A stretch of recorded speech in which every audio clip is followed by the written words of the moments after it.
Spirited debate on immigration, reproductive rights, foreign policy, and much, much more. Highlights from the first presidential debate between Kamala Harris and Donald Trump. Our poll on who you think won the debate is live now on WFLA.com/poll. Welcome into the Stream Center, folks. Let's give you a fresh refresh here on the results. We're going to get to, of course, all of the highlights of tonight's debate between Kamala Harris and Donald Trump, their first presidential debate taking place tonight on ABC News in Philadelphia, Pennsylvania, with moderators David Muir and Lindsay Davis.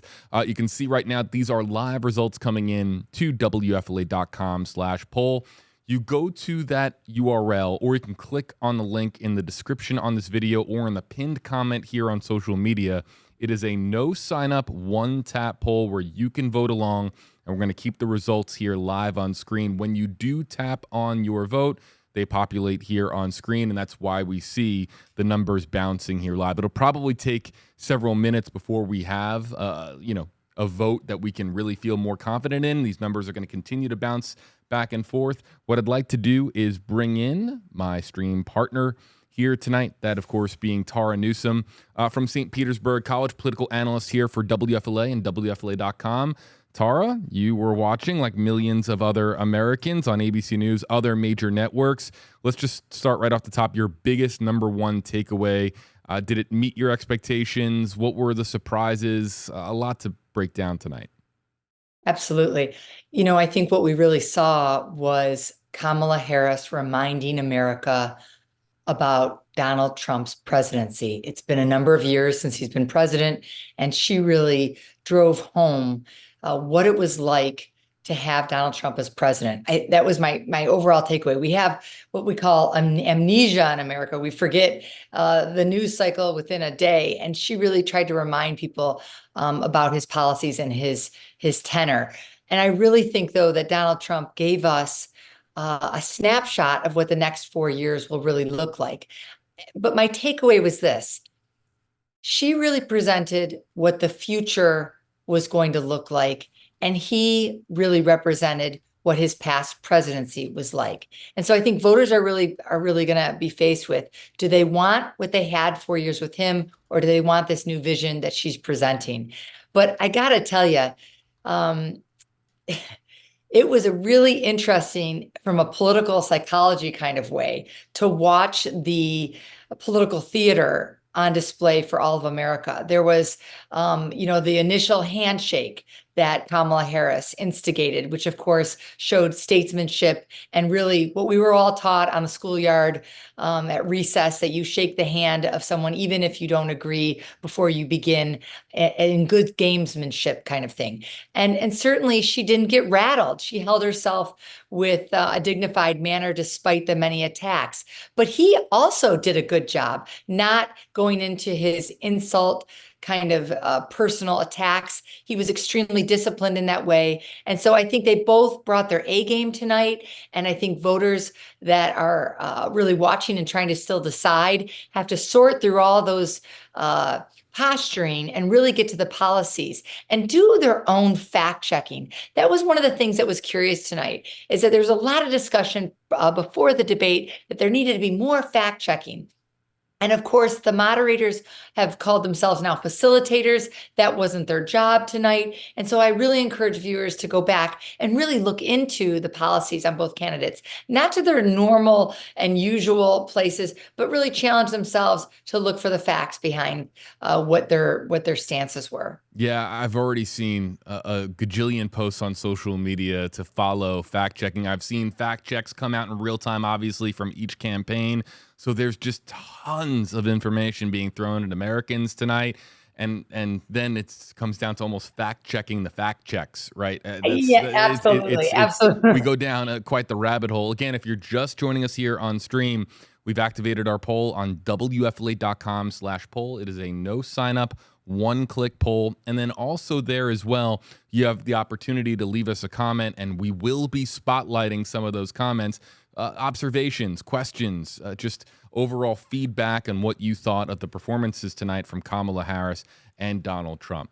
Yeah, interesting start there, Tara, to say the least, with the handshake. You saw Kamala kind of walk across the stage. You didn't know if Donald Trump was going to extend a hand. He did, and then really after that, it was off and running. What was we heard about reproductive rights? We heard about immigration. We heard about foreign policy. We heard a lot about Israel and the Middle East tonight. What was the biggest eyebrow raiser for you, if you will? I thought some of the back and forth pertaining to our January 6th was very interesting as well. What really stood out to you? Because a lot of these have been talking points on the campaign trail going back weeks for Kamala Harris or months for Donald Trump now. So was there something that kind of struck you a little bit differently tonight on those talking points? The talking points really was replicating what we've heard in lots of different press conferences prior to. I actually think what was somewhat interesting is that it almost appeared as Kamala Harris was sort of baiting Donald Trump with the crowd size comments. And it seemed to work and get under his skin. And that kind of conversation about taking a presidential debate, maybe the only one we're going to see, and taking a number of minutes to debate over crowd size seemed to be a very curious thing. But it also seemed to rattle the usually unrattable, Donald Trump. But I did and was somewhat shocked by the fact that Donald Trump brought up the Haitian dog-eating conspiracy theory. That was a moment that got a lot of social media attention. It did, because it just, I'm sure his campaign is saying, oh, good Lord, let's hope everybody forgets that part. But it's hard to forget that. And I think also his continued discussion about immigration, he's sort of creating a completely opposite narrative that really is opposite of the American story. Most of us can tie our roots to immigration.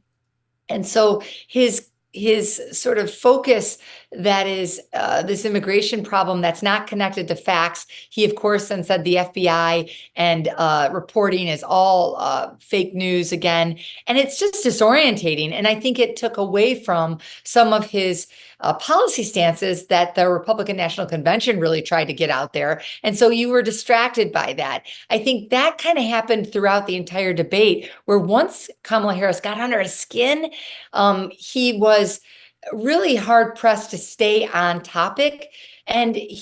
But to his credit, he did get a number of zingers in on Kamala Harris, and the facilitators certainly allowed for him to have extra time in certain ways to sort of make sure that he shared his viewpoint. And it sort of looked like they gave him deference because he was a former president. She's just vice president. I'm not sure entirely.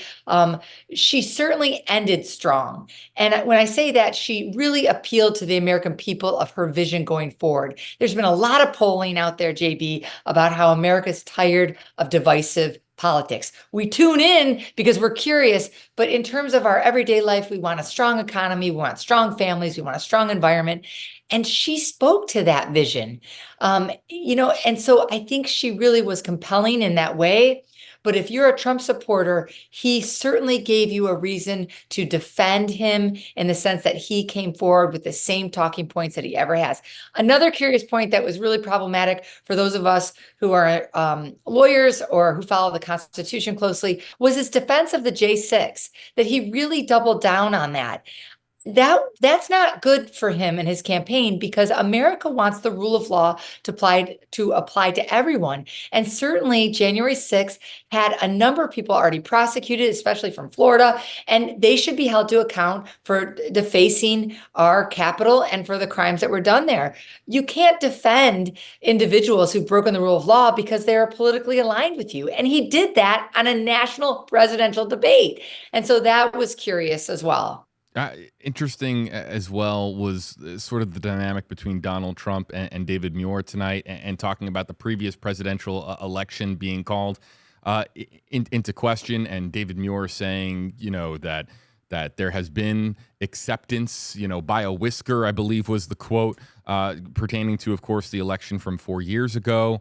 And then Donald Trump saying, no, my comments were sarcastic. A lot of this is getting lost in translation for the American people. I think one thing that we can say for certain, I think even those who lean blue and are pro Kamala Harris would agree with this, and I think Tara, you would agree with this as well. This was a different Donald Trump tonight than we saw in the first debate with Biden. Certainly more assertive and definitely more aggressive on the debate stage.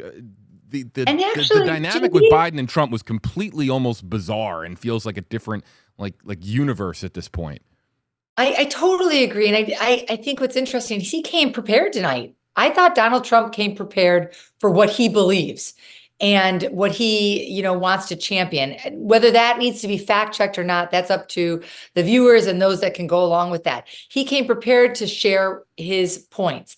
He also, if you noticed, never made eye contact with Kamala Harris. He almost biting his cheek, like what I see my kids do when they don't want to talk back to me. He was trying so hard to be disciplined and measured, and to some degree, he probably maintained that for longer than I've ever seen him do it. But there was a moment, especially earlier in the debate, where he started to unravel, and I think we saw that he got louder, he got more assertive. He certainly was prepared with his points, not to say that those are all factually checked. And so it was a different kind of debate.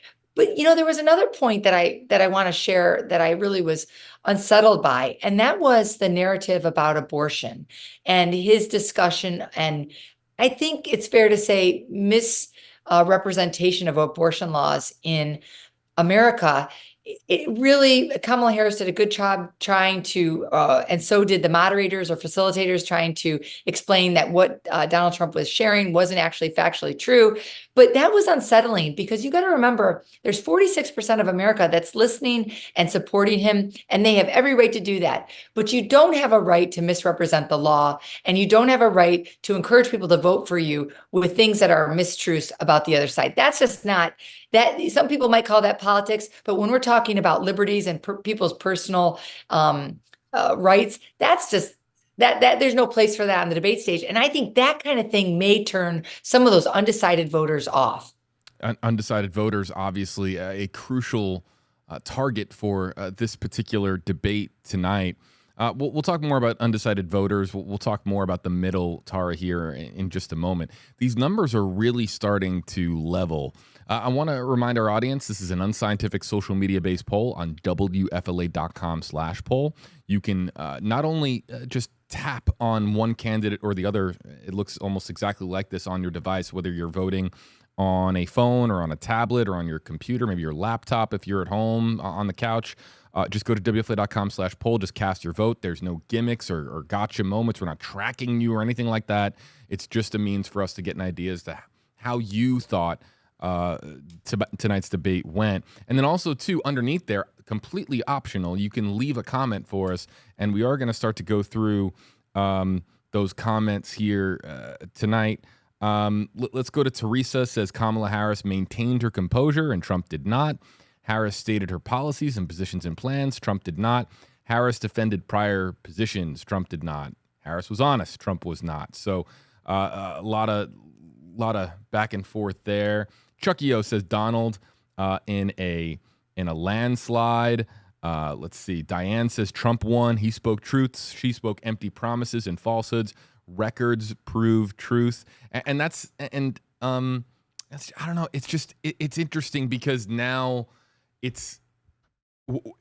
Americans have to find now what to believe because they're hearing conflicting things. You're hearing almost every single solitary time, Tara, and this isn't exclusive to this debate. It's almost every debate now. Every single solitary time a claim is thrown out on one side of the screen, the other side is shaking their head. That's not true. I never said that, or that's was taken out of context, or whatever it may be. How do Americans now determine what to believe is true and what to believe is not true? Are they taking, the candidate that is their preference for their word, or do you think Americans right now are going to their news platform of choice and checking the fact-checking articles and trying to decipher as to whether or not that claim that was, stuck in their mind was true versus not true?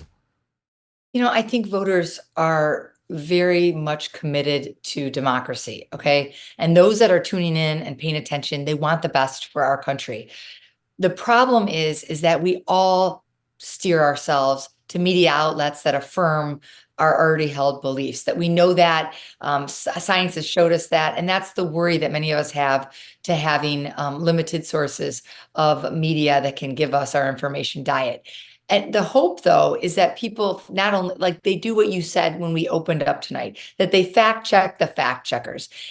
There is everything in our Constitution encourages us to question authority. That's what our entire country is built on. So I would hope that our neighbors and those that are watching would say, hey, listen, even though I really support my team, my party, my candidate, that I'm going to double check, I'm going to triple check, and I'm going to make sure that those policies align with what they said or align with facts.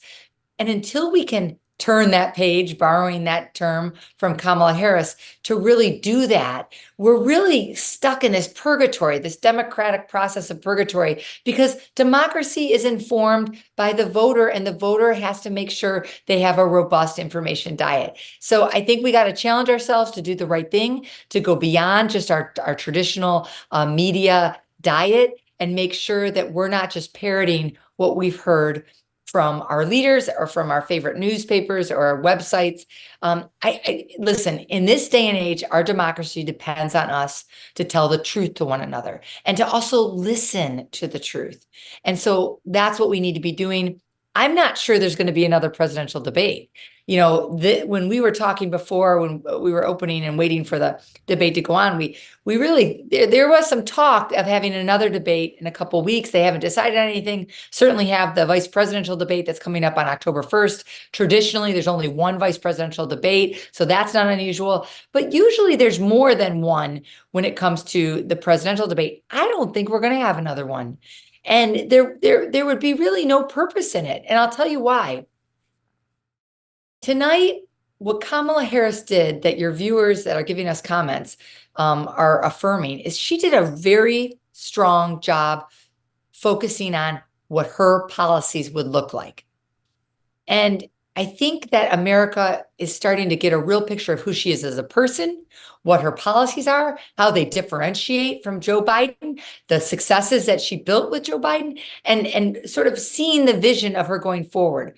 I think they also have a really good idea about who Donald Trump is and what he brings to the table. And they were reminded by Kamala Harris tonight what another presidency with Donald Trump would look like. And I don't see a real purpose for either one of the campaigns unless tomorrow morning we see the fundraising out the roof. I don't see why they would agree to do it again, because it really doesn't seem to really differentiate either candidate from the camps that they came in with. I happen to think I'm just gonna, it's interesting. Go for it. Come on. I happen to believe that policy got watered down and almost lost as the debate went on. I really do. And I'm not here. I'm here down the middle, folks. I'm just here calling balls and strikes. Look, there was a lot of claims being thrown left and right. Tara, you were on the money. There was a lot about the past. Donald Trump, saying, pointing to the last 4 years. Kamala Harris pointing to the 4 years under Donald Trump. There's a lot of past to dissect here, and that of course sets the stage for what we can expect in the future, or voters have to determine whether or not they believe that voting on a candidate's past is going to of course impact the future directly. But I just felt like policy almost got lost as the debate went on. There were some casual promises and notions thrown out there, but actual policy and promises and going through the issue and bullet points and saying this is how I plan to attack this issue, I don't know if it was really there. I mean, look, you can always go to the campaign's website, you can find out where each candidate stands, but was it really there for people to sink their teeth into? People can comment and let me know if they felt like they heard policy tonight. Policy and claims are different things. Policy versus promises are different things. Policy to me are specifics, and I don't know how specific we really got tonight on the issues that David and Lindsay brought up. I think that's a fair assessment, that as the night went on, it got murky. Yeah. But the part where, and I, of course, am down the middle as well. I'm a constitutionalist. I'm looking at this from a political science and constitutional perspective. But what was interesting is when you got to details, Kamala Harris did discuss how she wanted to invest in small businesses, an opportunity economy, how she wanted to have a $25,000 credit for down payments on houses, which in America's history, home ownership has been a huge part about wealth creation and generational wealth transferring, which is really big in disrupting systemic economic issues. And that is especially important to people who the economy hasn't always been accessible. Right, but wasn't the economy in the first like 5 minutes? Right. I Well, mean, you know what I mean? she did that, but then later she circled back and tried to give the details. Right. They talked about, if it got distracting because some of the tenor of it got distracting. But Yes. Donald Trump did talk about healthcare, and he did talk about wanting to dismantle Obamacare. He talked about how he saved it, But but he then didn't. But he didn't have a plan. Yeah, he didn't have a yeah, plan, but concepts. Kamala Harris did. And so I'm not saying that she's right or he's wrong. I'm just saying I'm not sure that another debate is going to offer an opportunity for him to share a plan. If that plan hasn't already been shared and you're the presidential candidate for the Republican Party, when is it going to be shared? If not now, when? It's interesting. So You have a perfect example. You have Donald Trump who says, and look, there are examples during his time in office when it comes to foreign policy. Examples that you could point to. When I reference this next point, he says that he's just going to be able to come in and end everything between Russia and Ukraine. He wasn't ever able to get specific and say exactly how he would do oh, it. he did, JB. Well, He did. He's going to pick up that phone before he's even inaugurated, and he's going to solve the all problem. But he didn't explain anything more than saying, "I'll get him on the phone." right. On the phone. Getting them on the phone. There's more to it than just. It would have been very fascinating, I think, for the American public to hear more about exactly.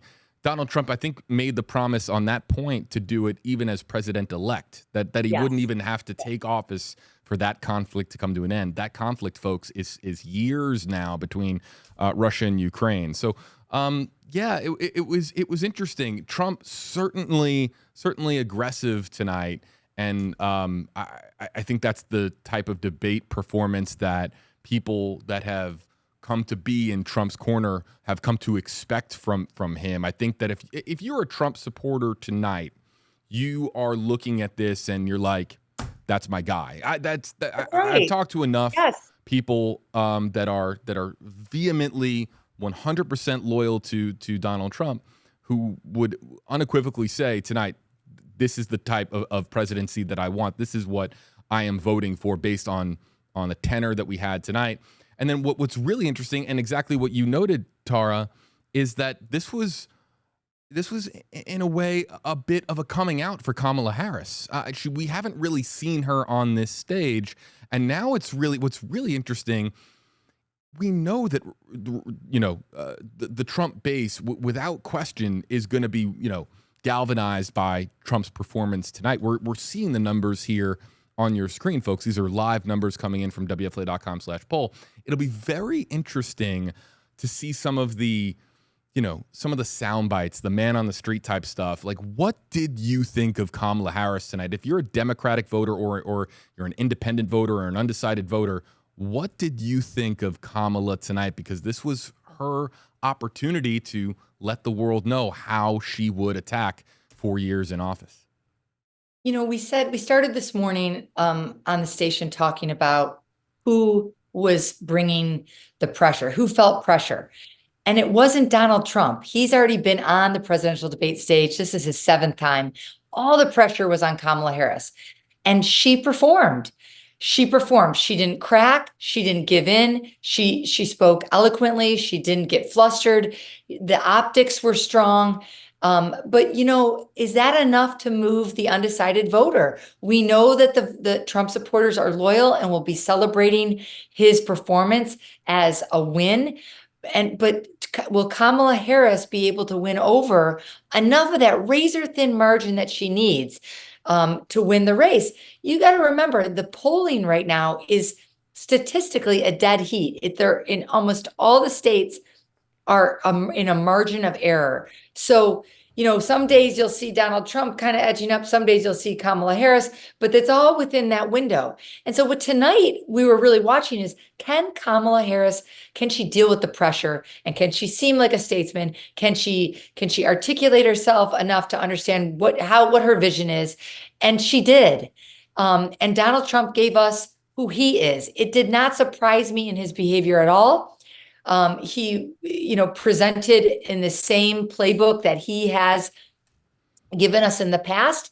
And I think that appeals to a lot of American voters. They like that show of strength in that aggressive and assertive manner.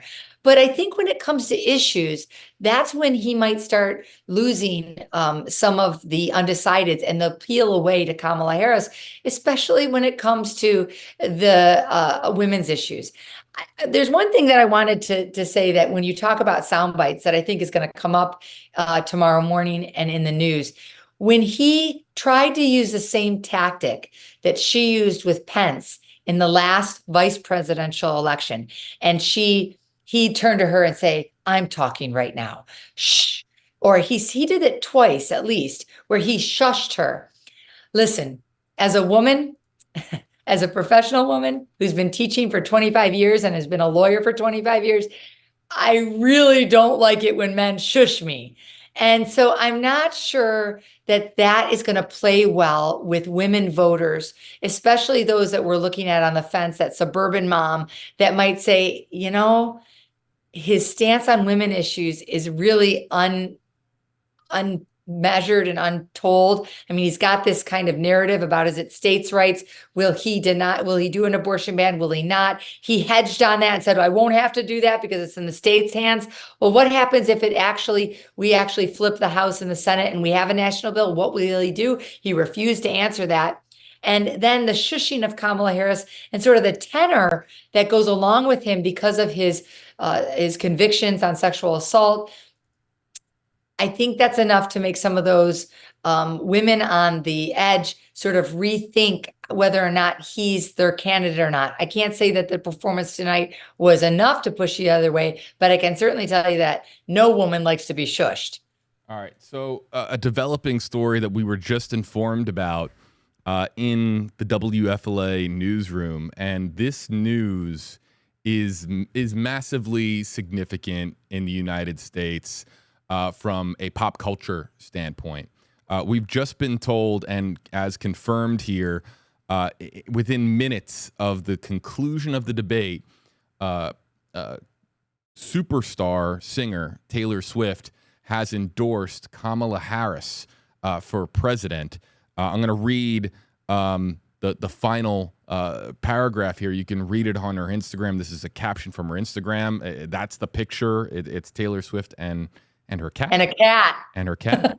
And I'll read as follows. I will be casting my vote for Kamala Harris and Tim Walz in the 2024 presidential election. I'm voting for Kamala Harris because she fights for the rights and causes I believe need a warrior to champion them. I think she is a steady-handed, gifted leader. I believe we can accomplish so much more in this country if we are led by calm and not chaos. Excuse me. I was so heartened and impressed by her selection of running mate Tim Walz, who's been standing up for LGBTQ plus rights, IBF, and a woman's right to her own body for decades.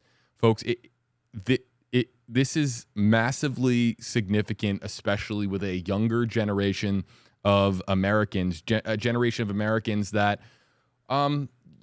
where they fall on the political spectrum. Of course, you can look at research, but this is going to get a whole lot of attention, and it already has with 1 million likes. 1 million likes on Instagram in 12 minutes.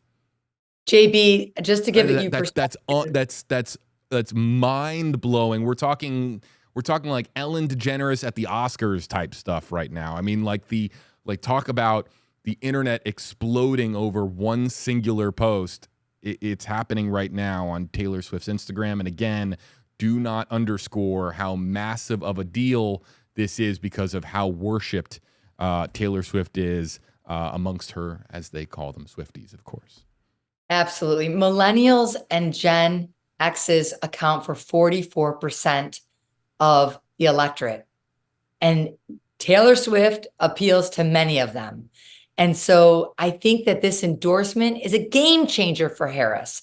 And I think that Donald Trump maybe needs to be a little concerned about the cat ladies. I love the irony of that post. She's certainly nodding to JD Vance's comments about cat ladies and his continued narrative about how they don't contribute to civic life or the economy and don't care about America, which is clearly bunk with whatever party that you subscribe to. And so I think we can't underestimate that the younger voters who are a huge part of the electorate, who are somewhat turned off. And by the way, I didn't share this earlier, but let me share it now. I was doing a focus group with younger voters, anywhere from 19 to 22, and even a small sect that is all the way to 35. And you know what? They just were like, nah, nah, nah, nah, nah, this debate is more of the same. You know, she looks okay. He's the same. They're not saying anything new. I'm tired of all the fighting. They may not have leaned into the debate, but they're definitely going to lean in to this endorsement. Yeah, this is let me there's people in our comment section who are downplaying this, and that's totally the prerogative of our commenters. I totally understand people who do not see tremendous political value in this, but I would respond in this way. If you believe the polls, if you look at the previous election and how close it was decided and how close the polls are now, anything that can move the needle a little bit is going to potentially have enormous impacts on the future of our country because of who might actually win the election. And this doesn't have just the potential to be a slight needle mover. This could be a moderate to major needle mover, depending, of course, on how this resonates with younger Americans that maybe were on the fence about voting, or maybe we're down the middle, maybe we're undecided. There's going to be a massive referendum, a look, an examination of how this is going to impact the election. You're gonna see news stories about before tonight and after tonight, and the pivot point isn't just going to be the debate. It's going to be this post. Again, It's BS before Swift endorsement and after AS, after Swift. You know what? You're 100% right, because JP, remember back when she encouraged people to do voter registration in time, and she had hundreds of thousands of voter registration applicants going through her website so she could track. She wields enormous societal power, enormous cultural power. And why this is really interesting to me as a political scientist is because, remember, there is a lot of political socialization that happens at home. And I don't disparage that at all. We all have family values that we like in our own intimate nuclear family. This sort of puts a kink in that, because, you know, young women who may be in a family that has always supported Republican candidates are now going to be faced with whether or not they are going to be socialized politically by one of America's greatest artists right now, and who the greatest influence. And we see that through her economic impact on our communities. Look at what her concerts did in the Tampa Bay area. Sure. She So, sells out everywhere. To the point where they're adding shows and trying to get into a venue. We've talked about it on stream in the past. It's something we've really never seen before in our country. So she can really change the outcome. This endorsement can really change the outcome of the election. You know, I want to remind everybody too that it's these very close swing states, whether you call the blue wall states, Wisconsin, Michigan, or Pennsylvania, or the Southern strategy states, which is Arizona, Nevada, North Carolina, and Georgia.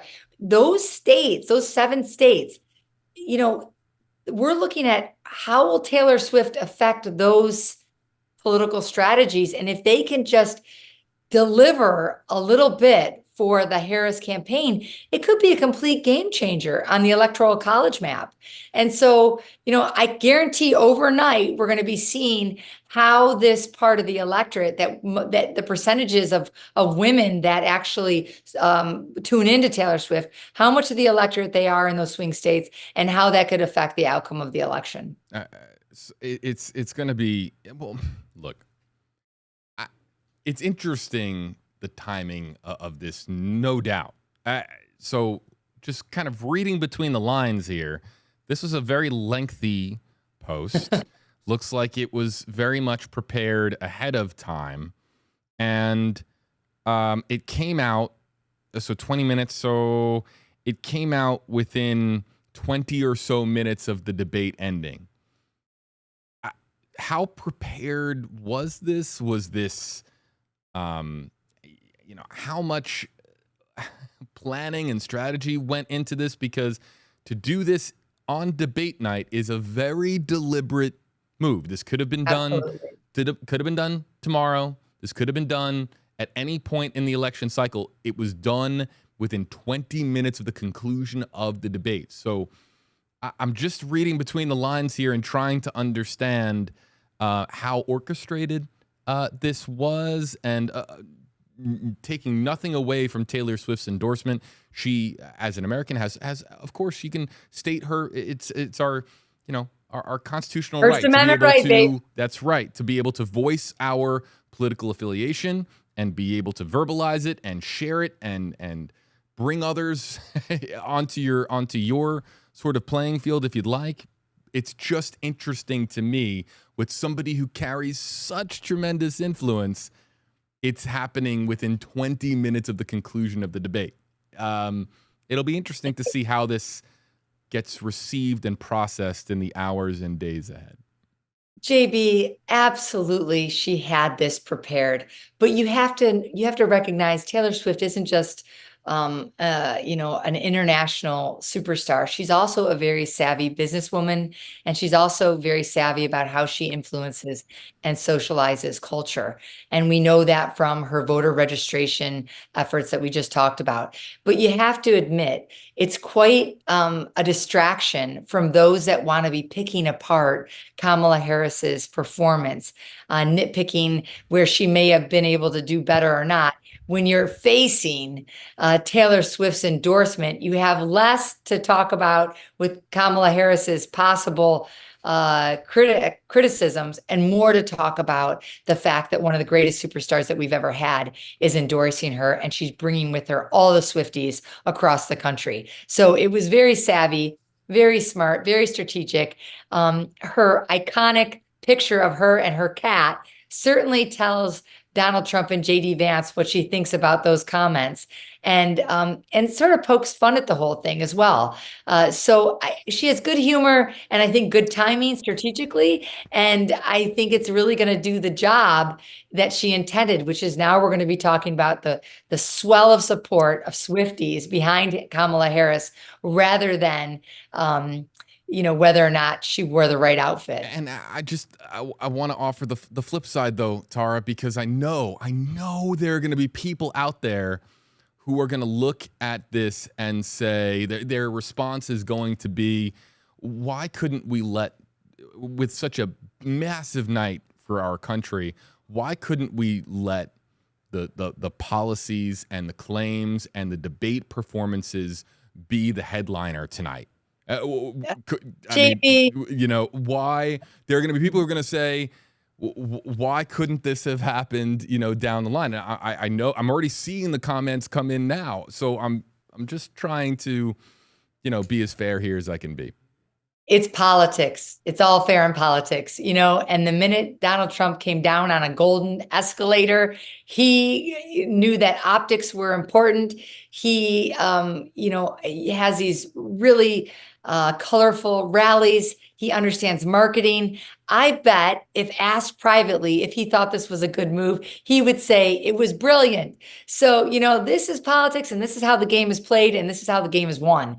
And so I give, whether or not we're talking about the debate or not, I give the Harris campaign a check in the win box for timing this endorsement. And I think it's going to energize many of us watching to see what was really going to come out of this debate, because the two camps came in with their minds already set up, their arms crossing. This is how it's going to be. And I think this Taylor Swift endorsement is really tipping the scale for Harris, and really is going to change the direction. Don't you remember back when Obama was running and Beyonce got behind him and all these, there's always it got everybody excited and made his candidacy seem more hip, more fresh, more young. And that was the criticism of both candidates when Biden and Trump were running. And Kamala Harris listened, and her campaign is listening. And now Taylor Swift is a surrogate. Holy smokes. You got Taylor Swift as almost a surrogate for Kamala Harris. That's pretty good. Let's talk campaign strategy for a second. And then I want to move back to the poll. I don't want to let this hijack the night. I'd like to. It's massive developing news, and it would be irresponsible for us to not bring it up and talk about the impact. So we are touching on Taylor Swift's endorsement of Kamala Harris tonight, but I'd like participation from our audience. YouTube Live, Facebook Live. We have a lot of people watching tonight. Is there anyone on the other side?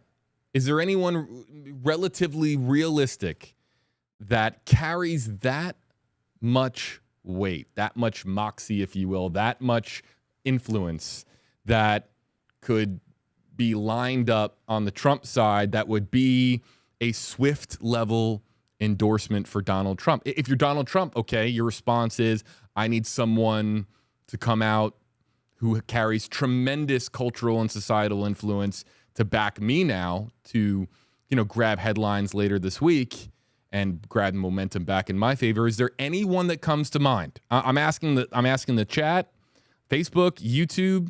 Is there anybody out there that comes to mind that would be that person? Tara, do you wanna hop in there? Does anybody come to mind on your end? Well, the person that I was thinking of has held themselves out as an independent for many years, but this election has already endorsed Kamala Harris, and that's Oprah, because Oprah has been traditionally an independent, and although she liked Obama, she pulled away and said, "Listen, I'm not going to vote by party." Yeah, but Oprah's not going Trump. No, she's not, but she's the only level of person in our country that I think could actually combat that. And she's already endorsed Harris. I mean, it's very difficult to underestimate the impact that the youth vote, which I study, could impact the election. When I say there's enough new voters and young voters, and we're not talking the alpha generation, they're too young to vote, but we're talking Gen Z, we're talking millennials. These are individuals that are fairly young, and they have, like I said, 44% of the electorate. They could come out and change the entire election. If she peels away even a portion of them for Harris, she's done her job. I can't imagine another individual in our society that would align with Donald Trump, but help me. I would love from the viewer to help me tonight. There's one interesting name that's coming up repeatedly in our comment section, and it's fascinating. This is why I love interactive work, is because we can throw this question to the chat and see exactly how they're feeling. And one name that is coming up, has already pretty much staked their claim on which side of the political conversation they are on between Kamala Harris and Donald Trump. Somebody who carries tremendous influence because they own one of the most widely used social media platforms in the country, and that's Elon Musk. Elon Musk, but Elon Musk has already obviously has stated that he is, obviously voting Republican in this election. So, and he's extremely vocal on X, talking about his support for conservative values, his support of Donald Trump and the policies that he supports. It's kind of, that's already done. I'm trying to think of somebody already done, and then JB's also got the problem of the quid pro quo, and not to say that Elon Musk doesn't hold an enormous amount of persuasive power. But that quid pro quo that Donald Trump introduced last week, where he said, if I become president, I'm going to elevate Elon Musk to this new regulatory agency, that sort of makes people uncomfortable a little bit, because it's a pay to play kind of thing. But he's also controversial in himself. So I'm not sure that's the right candidacy or that's the right surrogate that would bring the same star power as Harris. But let's go back to, and I don't want it to hijack it, but I want to go back to Taylor Swift's post. Her last line is, "Your research is all yours to do, and the choice is yours to make." Regardless of Taylor Swift endorsing, I love that sentiment, that tonight, and regardless of her comments, we saw two candidates on the debate presenting two different types of America. And I think that all of us need to really dig in and decide and do our research and really take this seriously, because some of the claims from the Harris campaign regarding Donald Trump are scary. If they're true, if implementing Project 2025 is true, then we have a lot of work to do. If, militarizing our communities is true, there's a lot of work to do. If taking away women's bodily sovereignty, we have a lot of work to do. If squashing political opponents, overturning democracy, not following the Constitution, having a second January 6th, those are things that we got to really research. Is that really true? Is it not true? Will Kamala Harris really be strong enough to fight Putin and other autocrats in Europe?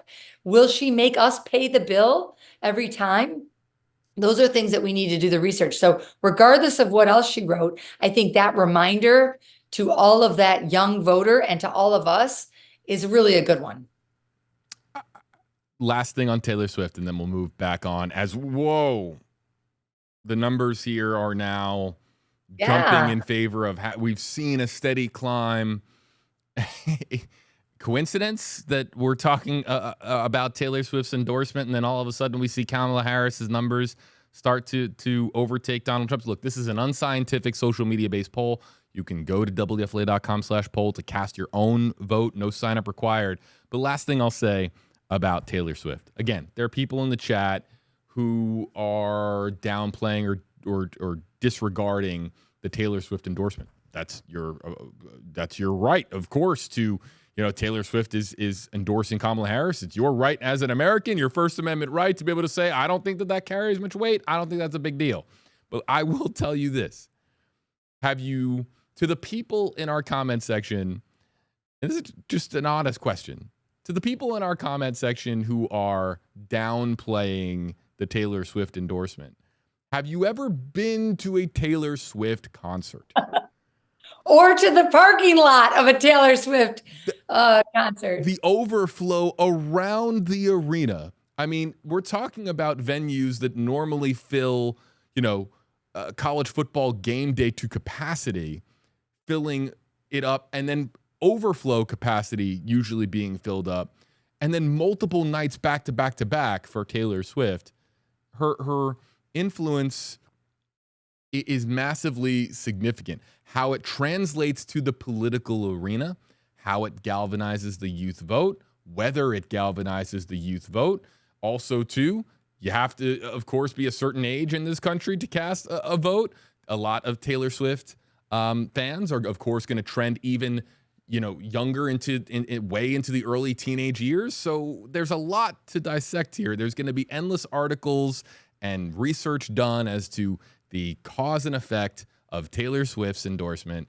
But to the people that are saying it's not a big deal in our comment section, I talk to someone who has gone to a Taylor Swift concert and listened for multiple hours of people screaming until their vocal cords are shot. I mean, we're talking about a level of enthusiasm here, a level of loyalty. I mean, look, Donald Trump commands tremendous political loyalty among his base.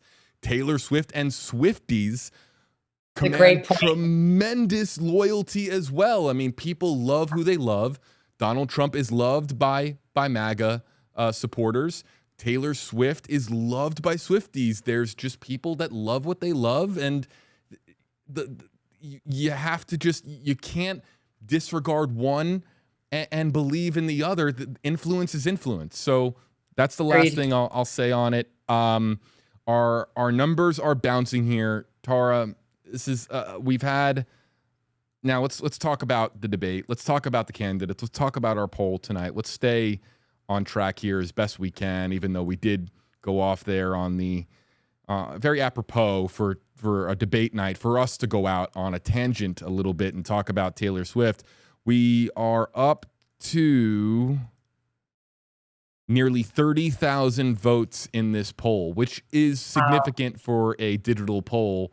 Again, unscientific because we're not using scientific methods to sample our audience and retrieve votes that way. It is a simple one-click, no sign-up poll on WFLA.com/poll. Your thoughts on these numbers, how they've shifted over the last 15 to 20 minutes, and then we'll get into some comments before, look, we can't stream forever. The night is, Right. is yeah. Let me just comment quickly about what could also be moving this. There was a few times during the debate that Kamala Harris really leaned in and really, I think, extended her hand to moderates. And one of those times was when she made sure that viewers knew that she owned a gun and that Coach Walls owned a gun, right? And so that was really her signaling that she's much more moderate on some of these possible issues that people care about that might have them on the fence. I think that could also be driving some of these numbers, that she's not quite the crazy liberal that the Republican Party has painted her. So I think that had some influence. I also think she was the candidate that brought up the environment and climate change. That was extremely powerful because even though inflation, Palestine and Israel conflict are at the top of mind for most Americans, according to the polls, after that is, of course, abortion rights, which we've already talked about, and then climate change. And we live in Florida. Many of us receive that a horrific letter in the mail every year saying you're being reconsidered for your home insurance and we're just waiting to be dropped. And so she really spoke to many Americans when she spoke to that about how climate change is affecting not only our future, our existential ability to persist as a people, but our pocketbooks, whether we can afford to stay in our homes. Some people's home insurance is just as much as their mortgage.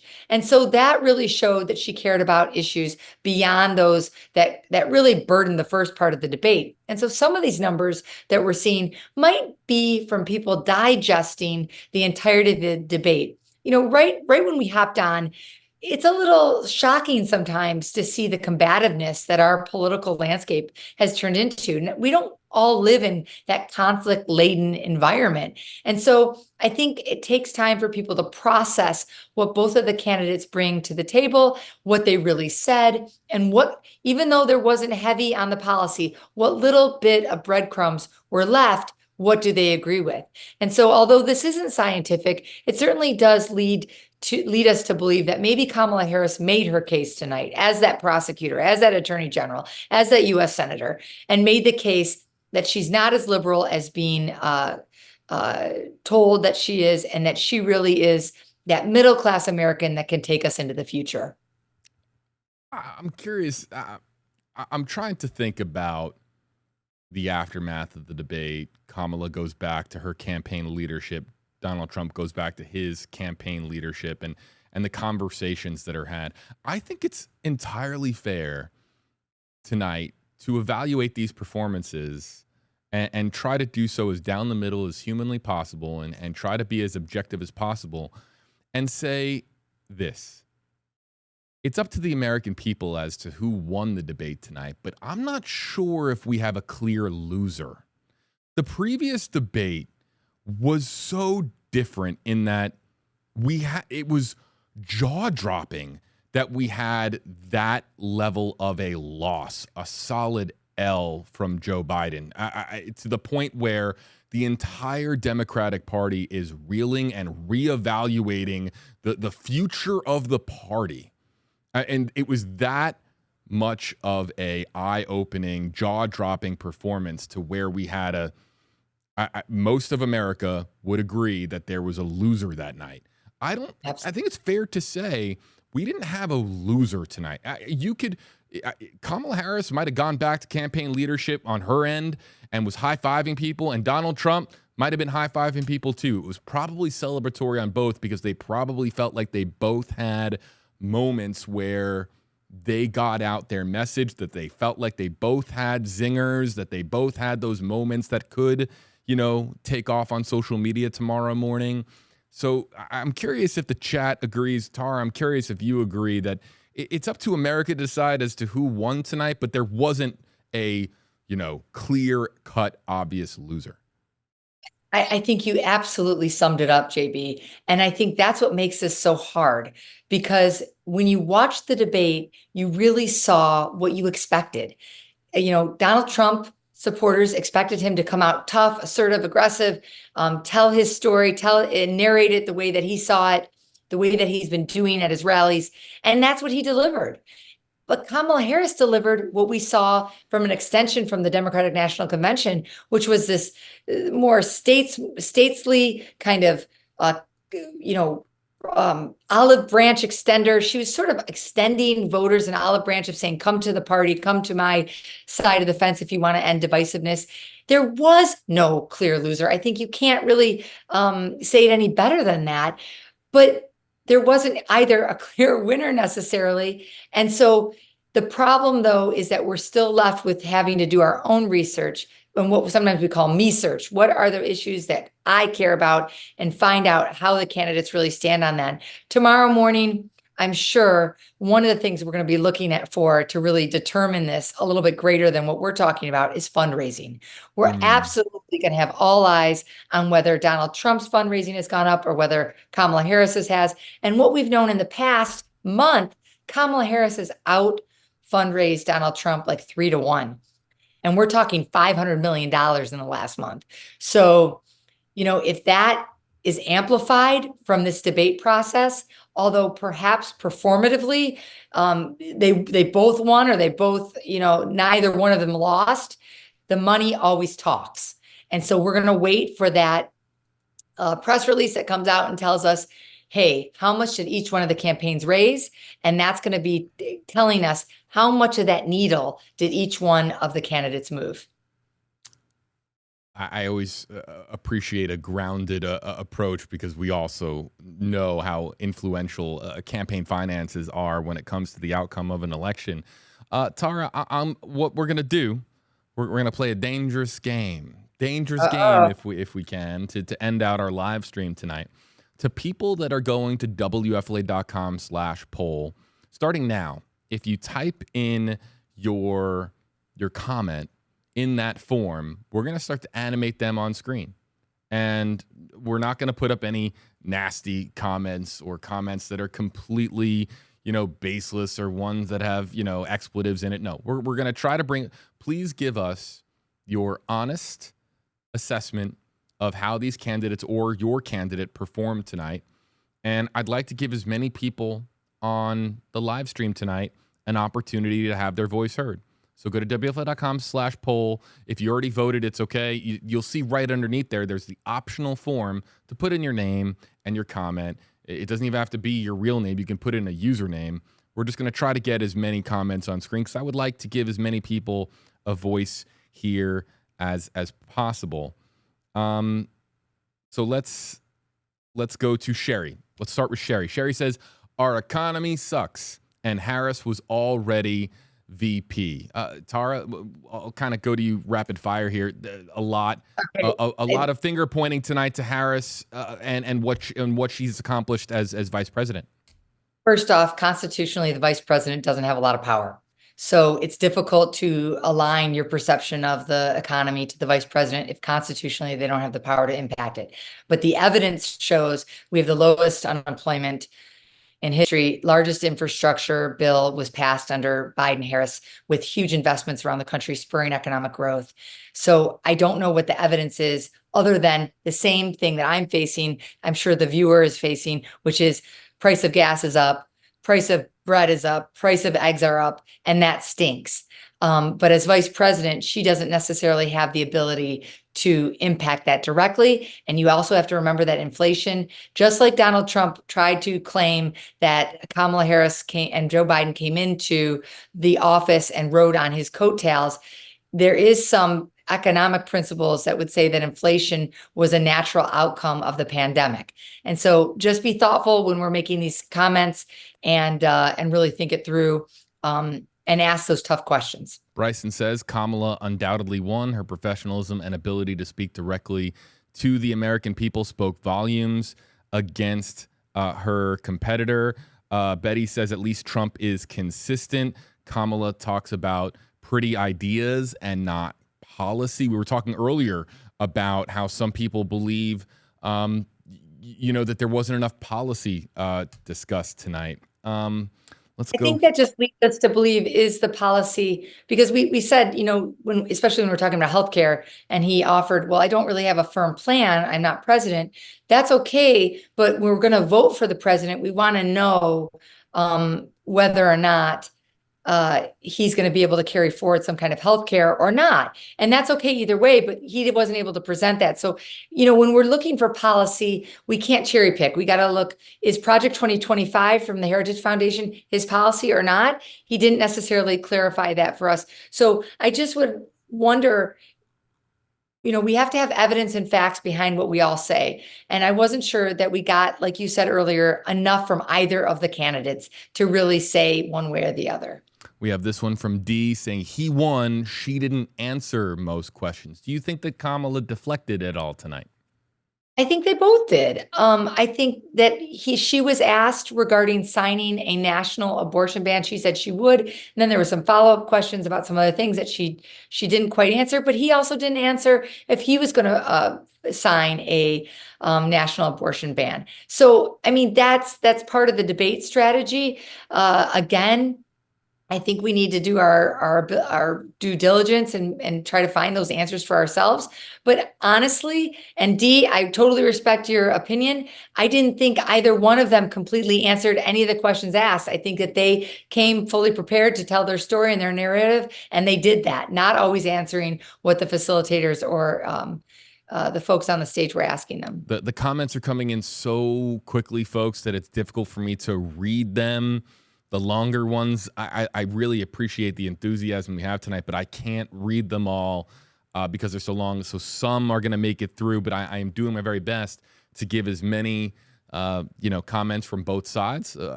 Whenever I stream, I'm always talking about both sides and doing the best that I can to make sure that as many voices on each side are heard. Cole says Trump actually answered the questions. Kamala tried dancing around most questions because she has no idea how to fix things, especially since she can't fix them already in office. And Tara, you had talked about the limited power that the vice president has. Williams says Trump is the best person for our country, economy, border, getting U.S. out of wars or getting us out of wars. Trump 2024. This is interesting.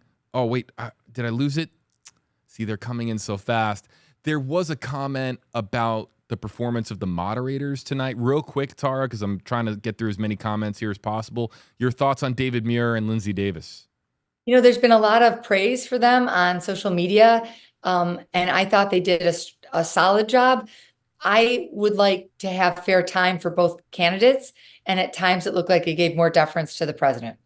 I think that they didn't necessarily have the rules to enforce fact-checking on the debate stage. And I think that's problematic for many voters that are not only listening to the debate, but like you said, getting their news tomorrow in a fast soundbite.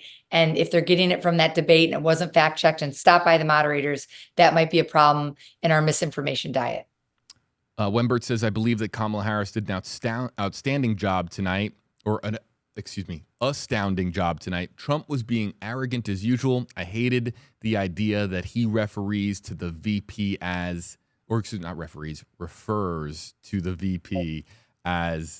she. And that goes to our comments earlier about whether or not he appealed to women, the woman vote.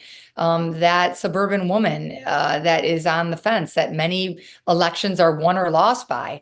And that is a hiccup tonight. Not only on abortion, but on his tenor and how he held himself and how he wouldn't look at her and how he sort of dismissed her and shushed her and she'd her.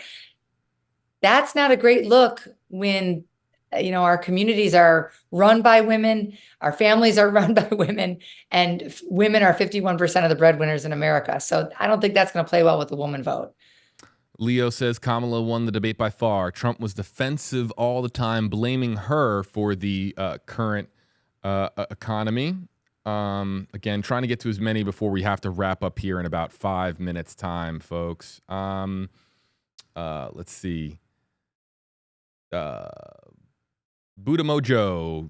Harris commanded the night and came off as sane and open. Trump was just attacking with lies. Cameo says my vote is for Kamala.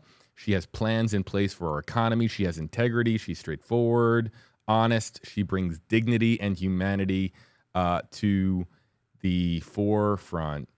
I'll tell you what. There's a lot of comments here that I would click on that are praising Trump and attacking Harris, but they contain bad words. So I can't click on comments, you guys, that have bad words in them. And so also, too, that's against what we believe in here with interactivity. So just try to keep it clean so I can actually spotlight your comment, because there are good points here, but then they throw in like an insult at the end, and I can't show the comment then. JP, as you're trying to rifle through, trying to find the comments that you can read, let me just offer that there was some good points that Donald Trump brought on to the debate stage regarding Harris's involvement with the Ukraine. And I think that left a lot of people trying to figure out what was her role prior to Russia invading the Ukraine. And I'm certainly going to do my research on trying to figure out where she was in that negotiation. I think that's a good point from people that support Trump, that we need to dig into that. But I do think that when, like right now, I'm seeing Samuel say Trump pointed out Kamala's downfalls and answered the questions. Mm-hmm. And I'm not entirely sure that he did. And I say that only because we still don't know really where he stands on abortion. We still don't know really where he stands on healthcare. And we have a good idea on where he stands on the environment, but we're not entirely sure that any of his former advisors support his economic plan. And certainly the letters that came out, 18 military leaders said they don't support Trump. So his former military allies are no longer supporting him. He didn't really get to all that. Other comments coming in. There's a lot of comments suggesting that, what people watched tonight was a debate where Kamala dodged questions, failed to answer questions like Terry Robinson here. C. Pauly is almost defending Kamala Harris here. This is some of the back and forth going on in our chat right now. She was very vague on her stance, but her record shows, I would imagine what C. Pauly is saying here, her record shows, that what I would imagine what she's getting. It's difficult to fill in the lines here, fill in the gap, but obviously pointing to her previous record, I just, I think that's fair, but let me just make sure in our last waning moments that, we're here, of course, to dissect and understand what we just shared, but we're also here because we believe in civil discourse, right, JB? I mean, that's what you're all about, bringing everybody to the table and talking about ideas. That's the whole purpose of pluralism.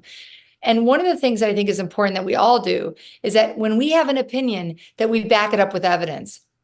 I would love to talk more with your viewers about, if you believe she was vague, help me and everyone else see your point by saying she said this, this, and this, or this, and this. That kind of evidence-based civic discussion is what our country's all about. I think both sides of the aisle need it, and we need your viewers to help us get there when they post their questions. Jerry says, I think President Trump did very well, or done very well, against 3 people. Jerry clearly insinuating here, believes that that The things were moderator. stacked against Trump with the two moderators, David Muir and Lindsey Davis. Again, I'm this is really curious if anybody has anything to say, JB, about the harshness on immigration that he brought to the table. You know, there's been so many reports that actually say that his data and statistics about immigrants being a larger portion of crime in our country, and it's debunked that as not true. And then really went after immigrants. Most of us are the product of families of immigration. I mean, only one nation, Native Americans, are really those that are lay claim to the land underneath our feet. So if the United States Chamber of Commerce supports immigration because they know it's good for our economy, and we just need to figure out how to fix some of the issues. What are we going to do if we deport 11 million people? I haven't heard any comments on that. I'd be really interested to hear if anyone says anything about that. there is a lot of comments in our comments section about immigration, also eating dogs. Our comment section is interesting right now, to say, as you would expect after a presidential debate that in certain moments went off the rails a bit. And we'll spotlight just a couple more here, but really quick, I just have to point this out. It's worth stating that Taylor Swift post is up to 3 million likes in 1 hour. 3 million people reacting to that post. Again, can you only imagine at 6 a.m. when we wake up oh my, and you triangulate between her posts, her endorsement, and those fundraising dollars? I'm just saying, I hate to distill it down to money, but that's where it's at. And so, you know, the morning is going to tell a different story about who won the debate, and it's really going to be the money talks. I'm really curious. You know that right now with the Trump campaign, they're formulating a response, because inevitably Trump is going to be asked about the Taylor Swift endorsement, and how he responds to that is going to be, I don't know. It's going to be very, very interesting because of the influence that she carries. If I were advising the Trump campaign, I would ignore it. If you go after Taylor Swift, you go after every one of our favorite daughters across this country, and mothers too, because both mothers and daughters go to those Taylor Swift, and husbands and brothers and boyfriends. And, this is one of those times that this could be really, I'm talking textbooks written about Taylor Swift's endorsements. And I think that it's fair to say that Donald Trump came into this debate with 46% of America supporting him, and he's going to walk out of it with 46%. That's not who's deciding the election. It's those undecided and those moderates that are going to peel away. And how he responds to not only criticism of his debate, but also Taylor Swift is really going to change the direction of the campaign. Clicking here on just more comments, just sometimes what's our chats sometimes humorous. Sometimes people will say, I love them both. I wish I could vote for them both. And clearly I think it's a troll-based comment. And then other people who when we asked, where we said, hey, neither candidate lost tonight, the comment section just blew up. People said us as viewers were losers, which it was something actually we saw more with the first presidential debate.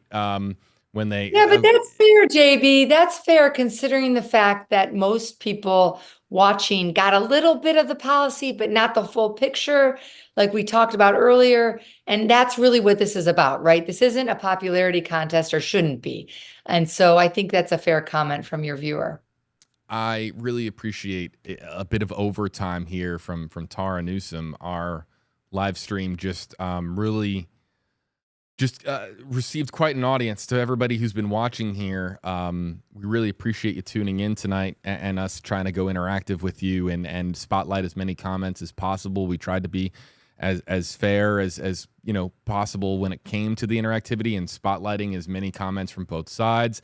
I want to point out, while this appears frozen, the numbers are actually live. So I can tell you right now exactly how many people have. It's within 200 votes. Wow. These numbers are still being tabulated. We're up to nearly 40,000 votes in this poll tonight, but it's 51-49 by a hair. It's as JP, close to 50-50 as you're going to get. it is, and that's what we're looking at the general election is going to be. And that's why everyone needs to get out and vote. And they really need to do, whether you like Taylor Swift or not, to take heed to her last comment in her post, which is do your research, make sure you know who you're voting for and why, because this is going to be a razor thin election and we need everyone's contribution to democracy. I got to tell you what, I really appreciate your viewers giving us comments. I learn from them. I think about them. I think that that's what this process is all about. I appreciate their different perspectives, and I think we're better for it as a democracy. So we're in the it's good tens of thousands of comments, by the way. We have Facebook, YouTube, and WFLA.com comments coming in, and they are just exploding on my screen. I'll bring up the Stream Center here for just a second to show everybody. This screen here has just been, and I mean, I don't know how well everybody can see it, but it's just been endless scrolling of comments coming in, sometimes just too fast for me to even read comments before they disappear. So Tara, clearly voter enthusiasm and political enthusiasm, which is of course great to see. I love it. I love it. I love that people are paying attention, and whoever you vote for, just get out there and vote and do your homework. And I think that the fact that we have this many people tuning in means they know how serious this election is. They know what's at stake, not just democracy, not just women's rights, not just the environment, not just Israel and Palestine, but their own families, their own homes, their own pocketbooks, their communities. And, it's really exciting that people are paying attention and leaning in. We have crossed into Wednesday. I'd like to point out really quickly, as we wrap up the live stream, the poll is still live. So we'll be continuing to tabulate, poll votes over the course of the overnight hours and into the morning. We want to give people an opportunity when they wake up to be able to, perhaps if, for whatever reason they were unable to watch the debate tonight, if they watch, highlights, if they get a transcript, if they watch the entirety of the debate, if they do it in their spare time, they'll be given the opportunity to vote on WFLA.com/poll. So we're leaving the poll open, and I want to make that clear that we're still having votes come in even at this very moment. I'd like to give a very warm applause to Tara Newsom. It was not anticipated. Right back at you, JB. Right back at you. Going this late into the night, literally into Wednesday. The floor is yours. Any final thoughts, final comments, and anything else you'd like to share? I think really tonight what we saw was a great demonstration of two different Americas, one presented by Donald Trump and one presented by Kamala Harris. And really, Kamala Harris, I think, did a good job presenting what her vision of America is going to be. And Donald Trump reaffirmed what we knew his vision was. And I think it's up to each one of us to take our citizenship seriously, dig into the facts, and then make sure that we come out on November 5th and vote. Thank you so much for spending the evening with me. I will see you all at 6:30 in the morning. What's at 6:30 in the morning? Oh, you got to come out and watch the morning show on WFLA. Oh my God, they booked you? You didn't tell me that. Oh, I love you guys. Oh man, WFLA political analyst Dr. Tara Newsom. Hey, I would love JB to see these, to see if they could share these results in the morning to see what happened. We're sharing it with our morning team, and of course, what will the results look like tomorrow morning? I want to point out one more time, these results are so close. In fact, I'm surprised that the way that the decimals have worked out, that we're not at 50-50. We're probably right on the precipice of this looking 5-0-5-0. It's the separation at this moment is almost exactly 200 votes among now 41,000. So it's 51 by a hair, you guys. I think that this just is very much on par with some of the polling numbers that we have seen. But we'll monitor this over the course of the night. One more time, a big thank you to Dr. Tara Newsom of St. Petersburg College, who will be with us tomorrow morning on WFLA News Channel 8. You can continue to read more from your local election headquarters. That's us, WFLA.com. For Tara Newsom, I'm JB Buno. Thanks you so much for watching. We'll see you next time, folks. Bye.